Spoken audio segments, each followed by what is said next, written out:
कि ये बात तुम समझ लो मरोगे। ये बात सुनने में अच्छा नहीं लगता किसी को। बोले अपशकुन की बात है, मरने की बात अपशकुन है नहीं। यहीं से शुभ शकुन प्रारंभ होता है जब इसे कोई साधक स्वीकार कर लेता है। श्रीपाल करे अद्योशो वा यास्यतीद कुदेहम सर्वे भोगायांति तत्र स्थितेपि तस्मात् सौख्याभास उच्चर विभाति नित्यानंदे नंद वृंदावनांत।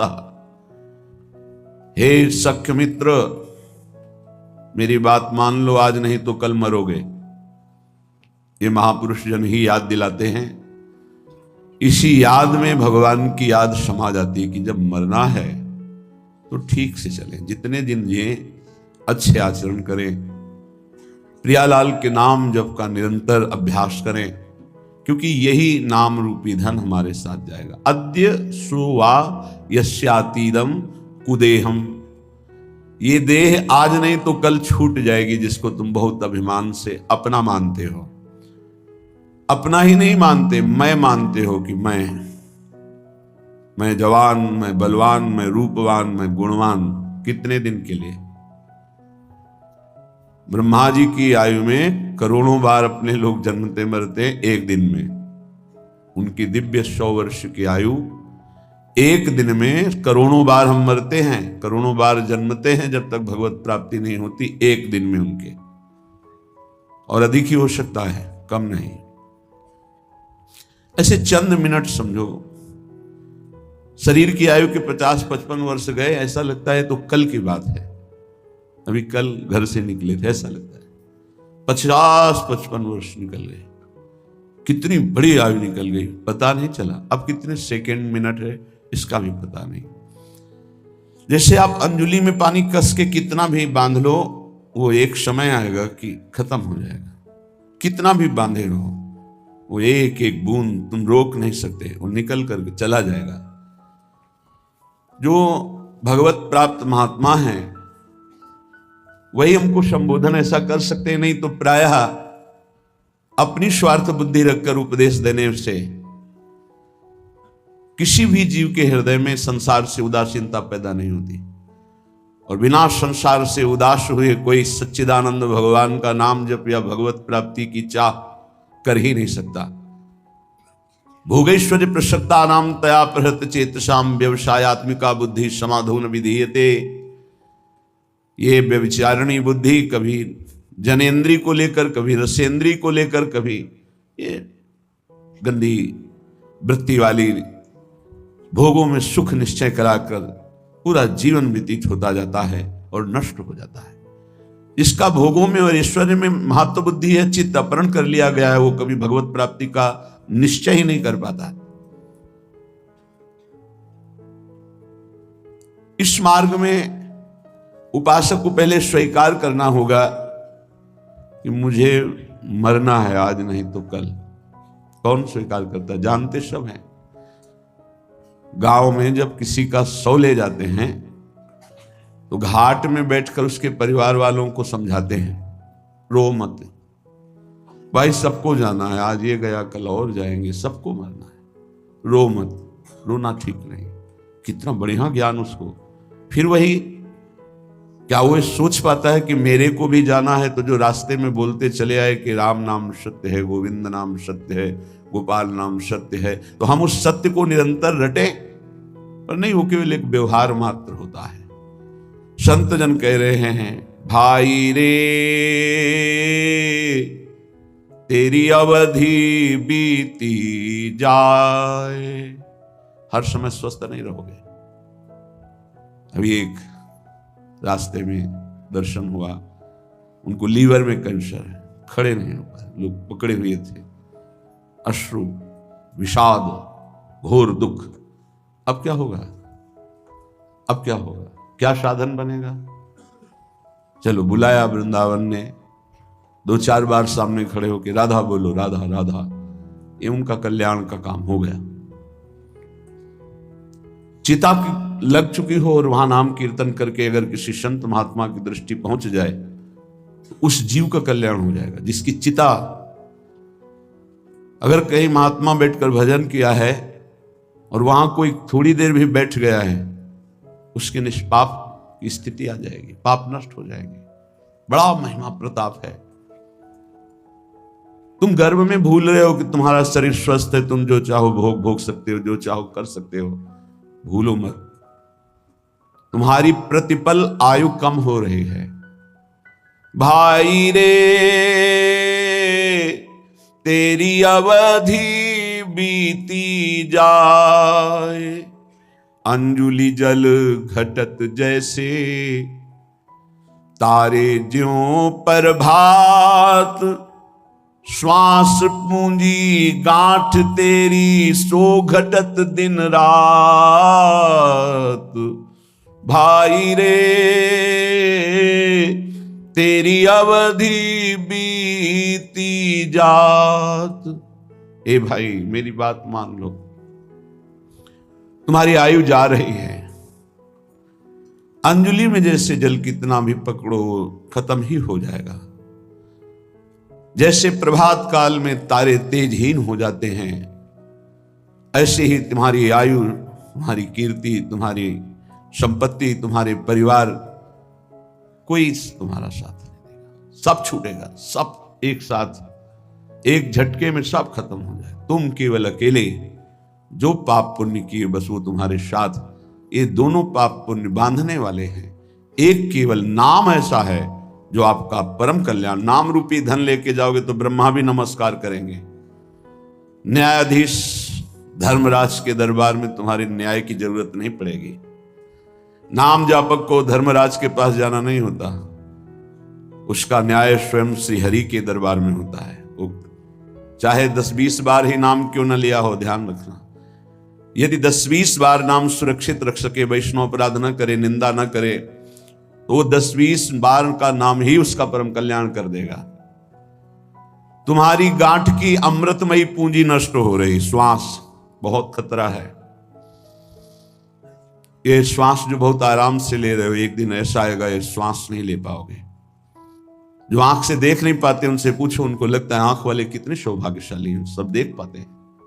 जिनके कान की श्रवणेंद्रिय शब्द नहीं सुनती, उनको लगता है कितने सौभाग्यशाली हैं जो सुनते हैं। तुम देख रहे हो, चल रहे हो, सुन रहे हो, बोल रहे हो, खा रहे हो, स्वस्थ हो। अवसर है भगवत प्राप्ति का, बाद में पछताना होगा। ये अवसर है। तुम्हारी श्वास की पूंजी नष्ट हो रही है। जो श्वास नाम में गई वही सार्थक नहीं, सब बेकार, सब बेकार। लाखों बार भोग भोग लो, हर भोग, लेकिन फिर भी वही भोग तृष्णा। क्या माया का खेल है। लाखों बार भोग लो, फिर लगता है एक बार भोग करके देखो कितना सुख मिलेगा। यही मन, यही बुद्धि, ये खा के देख लो, ये देख लो, ये सूंघ लो, ये भोग लो। ये ठग हमारी श्वास रूपी पूंजी को नष्ट कर रहे हैं। हे भाई, जो श्वास चली गई वो दोबारा नहीं आने वाली। इसमें संत जन श्वास का लाभ ले पाते हैं, चाहे वो गृहस्थ संत हो या विरक्त संत। संत कहते हैं जो एकमात्र श्री भगवान को अपना मानकर निरंतर चित्तवृत्ति को प्रभु में लगाते हैं, सद आचरण करते, उन्हें संत कहते हैं। चाहे वो पैंट शर्ट में हो, चाहे वो अन्य वेश में हो। अगर विवेक नहीं है, अंदर से वैराग्य नहीं है, भगवत चरणारविंद का चिंतन नहीं है, तो पाखंड है चाहे जो हो। बिन विवेक वैराग्य भक्ति बिनु सत्य न एको मानो, भगवत विमुख कपट चतुराई सो पाखंड नहीं जानो। पाखंड का स्वरूप न विवेक है, न वैराग्य है, न भगवदाकार वृत्ति है, केवल पाखंड ही पाखंड है। और ये बहुतायत कलयुग का प्रभाव फैलाएगा। कोई बिरला पाखंड से बच पाएगा। पाखंड कहते हैं पाप का अंश, पाखंड पाप का अंश, पाप का अंश पाखंड कहलाता है। हम निष्पाप वेश धारण किए हुए हैं, आचरण पाप का करते हैं तो पाखंड है, दुर्गति होगी। निष्पाप मार्ग के पथिक हैं, भूली न देह कुमारक पाऊं, थोड़ा भी पाप तो पाखंड है। पाप धर्म शास्त्र के विरुद्ध बोलना, देखना, सुनना, भोगना सब पाप है। शास्त्र सम्मत आचरण करना ये साधुता का लक्षण है, वो चाहे गृहस्थ में हो चाहे विरक्त में। तस्मात् शास्त्रम प्रमाणन्ते कार्याकार्यो व्यवस्थित हो। कार्य और अकार्य की व्यवस्था शास्त्र के अनुसार करे उसे साधु कहते हैं। तुम्हारी श्वास की पूंजी जा रही, बहुत कीमती श्वास है। अज्ञान के कारण तुम सोचते हो कि नाम छूट गया, लेकिन 1 लाख रुपया तो मिल गया, क्या करोगे 1 लाख? 1 लाख का महत्व क्या है? भोग सामग्री मिलेगी, क्या करोगे भोग सामग्री? भोगेंगे किससे? इंद्रिय और मन से। पुनः गंदे हो जाएंगे, पुनः गंदे हो जाएंगे। अगर साधन से थोड़ा पवित्र हुए फिर गंदे हो। हमारा नाम चल रहा है, फिर प्रसाद का सेवन करते हुए भगवत आचरण कर रहे हैं, कोई घाटा नहीं। हर श्वास श्वास श्वास सुमिरन करे, दुविधा रहे न कोई, निश्चित भगवत प्राप्ति होगी। नाम श्वास दोनों समान हो जाएं। श्वास ही नाम, नाम ही श्वासा, नाम श्वास को भेद मिटावे। अब श्वास की कीमत पता चली। कई बार सत्संग में कहा है 50 वर्ष मेहनत करके कमाया है, तो तुम्हारी अंतिम श्वास और कह दो 50 वर्ष की कमाई, 50 वर्ष की श्वासों के द्वारा कमाया हुआ ये वैभव धन संपत्ति आपको देते हैं। हे भगवान, 1 श्वास और बढ़ा दो, नहीं बढ़ेगी। ऐसी कीमती श्वासों को जो तुम्हारे जीवन भर की संपत्ति देने पर 1 श्वास नहीं बढ़ सकती, तुमने बेकार खर्चा कर दिया, व्यर्थ जीवन गया। साधु संगति पैठ लागी, ले लगे सोई हाथ, बड़ो सौदा हरि सुमिरो। सुमिर लीजय प्रात भाई रे, अवधि बीती जात। अगर श्वास से सार्थक करनी तो साधु संगति करो। साधु संगति करी अनुदिन राति, रात दिन साधु संगति करो। साधु संगत से तुम्हें पता चलेगा कि महंगा सौदा कौन है। बोले हरि, सबसे महंगे हैं हरि। ये लोक परलोक की संपत्ति से नहीं खरीदे जा सकते, तपस्या से नहीं खरीदे जा सकते, साधना से नहीं खरीदे जा सकते। अगर इनको पाना है तो साधु संगति करो। और साधु संगत से जो हरि नाम मिला, राधा नाम मिला, बोले सुमिर लीजिए, बस इसी को सुमिरो। कम से कम गृहस्थी में हो तो सायं प्रातः 2 समय तो एकांत का सेवन कर लो। प्रातःकालीन वेला पर उठो। अगर आपको शौच आदि नहीं लगी तो अपने आसन पर बैठकर नाम जप करो। मंत्र जप का अधिकार गृहस्थी के आसनों पर बैठकर नहीं है। वो पहले स्नान आदि करके पवित्र आसनों में बैठे, शयन वाले आश्रम में नहीं। विरक्त जगते ही मंत्र जप करता है, क्योंकि उसका शरीर पवित्र, उसका आसन पवित्र, उसके विचार पवित्र। कम से कम 2 टाइम तो भजन का बना लो। प्रातःकालीन वेला में 2 घंटे एकांत भजन, 3 से 5, फिर और सब कार्य। जब रात्रि में सोने जा रहे हो तब प्रपंच नहीं, नाम जप करते हो, मानो मृत्यु की शैया पे जा रहे हैं, पता नहीं जगे कि ना जगे। ये साधु संगति से ही तुम्हारी ऐसी वृत्ति बनेगी, अन्यथा नहीं। काम क्रोध दलाल हैं, मत बनिज कर इन साथ। लोभ मोह विशेष ठगिया, लगे हैं तेरी घात। भाई रे तेरी अवधि बीती जात। साधु संगत से तुमने नाम सुमिरन शुरू किया, नाम रूपी धन कमाना शुरू किया, तो ये दलाल लग जाएंगे। यही आकर्षण, परस्पर प्रतिकूल शरीरों के भोगने का आकर्षण बड़े बड़े ऊंचाई से गिरा देता है। सत्संग में पर्दा नहीं होता, पर्दा रहित होता है। हम सब भगवान के अंश है, न कोई स्त्री है न पुरुष है, ढांचे हैं स्त्री पुरुष के, पर माया का जाल ऐसा है, परस्पर इन ढांचों का इतना जोर का आकर्षण है। बड़े बड़े ऊंचाई पर जो अपने साधन का अहंकार रहते हैं, घुटने टेक दिए माया के आगे। अगर बचा कोई तो दैन्य और भगवत आश्रित उनकी रखवाली भगवान कर लेते हैं, गिरते गिरते बचा लेते हैं, गिरे हुए को उठाकर ऊंचा उठा देते हैं। ये काम क्रोध ऐसे दलाल शब्द का मतलब बहुत मीठा बोलकर अपना बनाकर फिर गांठ का धन ले लेना। सुधामयम वाचो कामिनाम रसवर्धनम हृदय क्षुरधालाभम। इन ठग दलालों की वचन कैसे होंगे? कामिनाम रसवर्धनम, अंदर ही बैठे हैं, देखो ये भोग है, फ्री है, भोग लो, सुखी हो जाओगे। वो बार बार सोचता है नहीं भगवान की प्राप्ति करनी। अरे भगवान तो कृपालु है, क्षमा कर देंगे, आगे मिल जाएंगे, ये भोग थोड़ी मिलेगा। दांव लगा है, भोग लो। बस साधक को लगा कि जिंदगी का परम लाभ मिल गया। बोले इतना महंगा सौदा एकत्रित किया था, सब छीन लिया। इन ठगों ने, दलालों ने, काम क्रोध आदि दलालों ने मिलकर ठग लिया। अब जहां हरि स्मृति थी वहां भोग स्मृति चालू। ऐसे भोगा, ऐसे भोगेंगे, ऐसा ऐसा ऐसा चिंतन। ध्यायतो विषयान पुंसात् संगस्ते सुपजायते। बार बार संग करने की इच्छा तो कामा संजायते क्रोधा, क्रोधा स्मृति विभ्रमा, स्मृति भ्रंशात् बुद्धिनाशो बुद्धिनाशात् प्रणश्यति। सर्वनाश।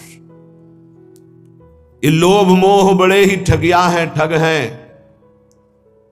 लोभ, भोगों को प्राप्त करने की प्रबल इच्छा होने से हमारे हृदय में लोभ जागृत हो जाता है। इसलिए पैसे पर महत्व अब मारा गया, नाम का महत्व चला गया।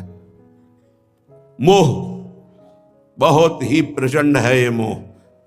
मोह मूल बहुशूल प्रद त्यागो तम अभिमान। ये मोह सकल व्याधिन कर मूला। तेरी गात में बैठे हैं, तेरा नाम रूपी पुण्य रूपी सारा धन ये ठग चुरा लेंगे, काम क्रोध लोभ मोह आदि। कैसे बचे? शब्द गुरु को राख हृदय तो दगा नहीं खात। अपनी चतुराई बुद्धि पर तो फिर खाएगो मात। अपनी बुद्धि की चतुरता चलाई तो मार दिए जाओगे। काम क्रोध लोभ मोह मद मत्सर मार के गिरा देंगे। कैसे बचोगे? गुरु मेहरबान, चेला पहलवान। शब्द गुरु को राख हृदय तो दगा नहीं खात। अगर गुरुदेव के वचन तुम्हारे दिमाग में बैठे हुए, हृदय में बैठे हुए, तो धोखा इन ठगों से नहीं खाओगे। वो अपनी चतुराई बुद्धि पर खाओगो फिर मात। फिर तो गिरेगा, फिर नष्ट होगा। यदि अपनी बुद्धि की चतुराई की, कोई नहीं, मारे जाओगे। गुरु के वचनों को अपने हृदय पे रख लो। आज तक कोई माया पर विजय प्राप्त किया है तो गुरु का वचन पालन करने वाला, अन्यथा नहीं नहीं नहीं। ये हम हाथ उठा के कहते हैं, सच्ची बात समझ लो, साधना की ताकत नहीं वो हमको निर्विकार कर सके। गुरु कृपा ही निर्विकार करती, पक्का। उनके चरणों का चिंतन ऐसा प्रताप उदय करता है, सब ठीक हो जाता है। बड़ी सहजता से इन विकारों पर विजय प्राप्त। गुरु कृपा पात्र को कोई युद्ध नहीं करना पड़ता, आक्रमण ही नहीं होता गुरु कृपा पात्र पर। इतना सुरक्षित कवच उनके शब्द का होता है, अवसर ही नहीं है। चरण दास सुखदेव चरणन परसित जी कुल जात। भाई रे तेरी अवधि बीती जात। चरणदास जी कहते हैं, गुरुदेव सुखदेव जी की कृपा से अब इस तन के सारे विकार नष्ट हो गए हैं, मन प्रभु में आसक्त हो गया, एक गुरुदेव की कृपा से। जब हम गुरुदेव की आज्ञा का पालन करते हैं तो हृदय में बात बैठ जाती है, अपना हरि बिनु और न कोई। ये बात बैठ जाए, मेरे तो गिरधर गोपाल दूसरो न कोई। हमारे प्रिया प्रीतम के सिवा और कोई नहीं, हमारे श्यामाजू। ये अंदर बैठ जाए, ये अंदर नहीं बैठता। बस जवान से तो सत्संग के प्रभाव से हम बोलते हैं, हमारे माई श्यामाजू को राज। अगर श्यामाजू का राज हृदय में बैठ जाए तो काम क्रोध लोभ मोह मद मत्सर प्रकाशित ही नहीं हो सकते, प्रभाव ही नहीं कर सकते। मान लीजिए, श्रीपाद प्रबोधानंद जी कहते हैं, भगवान के मोहिनी अवतार में भी ताकत नहीं कि गोरे चरणारविंद की ठसक रखने वाले उपासक को आकर्षण कर सके। महापुरुषों के वचन मिथ्या नहीं होते। भाई मेरी बात मान लो, हरि के सिवा तुम्हारा कोई नहीं। क्यों नहीं है? हमारे माता हैं, पिता हैं, भाई हैं, पत्नी हैं, पुत्र हैं, परिवार है। तो इनमें हरि हैं, तब तक तुम आदर करते हो। जिस दिन हरि निकल गए उस दिन इनका आदर करके दिखाना हमें। जानते हो अंतिम संस्कार में पिता की खोपड़ी पुत्र फोड़ता है। अब यहां होता है कि नहीं हम तो ये नहीं जानते, पर गांव में अंतिम संस्कार में कपाल भंजन क्रिया होती है। प्राय लोग जो इस विषय के सेवन करने वाले, मतलब जो श्मशान में गए हैं, तो लोग जानते हैं बेटे से एक दंड के द्वारा पिता की खोपड़ी का कपाल भंजन किया जाता है। जिनके चरण छुए उन्हीं के कपाल भंजन होता है। समझ में नहीं आता। जिस शरीर की पूजा की उसी शरीर को जलाया जाता है। क्या है इस शरीर की? क्यों ऐसा क्यों कर रहे हो? बोले हरि नहीं है, अब गए हरि, इसलिए नहीं हम रख सकते। न पत्नी, न पति, न पुत्र, न माता, न पिता, किसी का भी शरीर नहीं। क्यों? क्योंकि वो गए। वो कौन थे? वो परिचय नहीं जानता, वो हरि थे। आज भी तुम हरि को ही प्यार करते हो, पर अनजाने में जानकर कर लो तो मुक्त हो जाओगे।